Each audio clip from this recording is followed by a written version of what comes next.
Boker Tov à tous. Bienvenue pour ce nouvel épisode concernant les lois relatives à la consommation de la ficomane.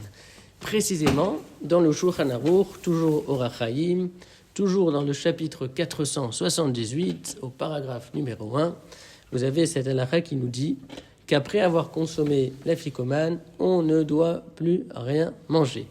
Et cela, afin de ne pas faire disparaître le ta'am de la matzah, le goût de la matzah, et donc aussi le goût de la mitzvah.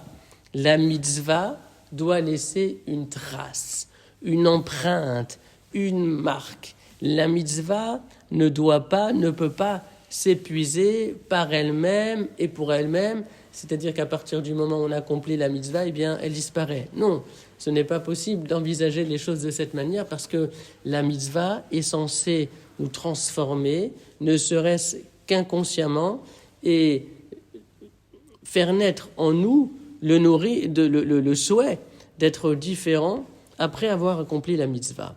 Et a posteriori, la halakha nous dit que si on a mangé quelque chose après la ficomane, eh bien, il faudra alors de nouveau manger un kezaït de matzah shmura à titre d'afficomane, parce que, encore une fois, le soir du seder, avant de se coucher, la dernière chose que l'on doit manger, c'est la matzah de l'afficomane. Et tout ceci est en lien avec la question de savoir qu'est-ce que l'on veut conserver du seder, à quoi on tient vraiment. Et la réponse est que c'est le goût de la mitzvah, le goût du commandement, de l'injonction, qui a marqué cette soirée consacrée à la liberté.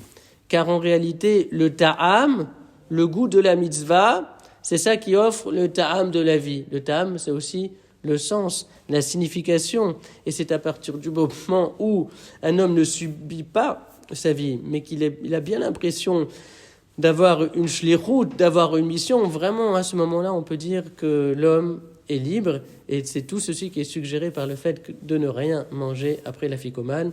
Il faut laisser une trace de la mitzvah en nous.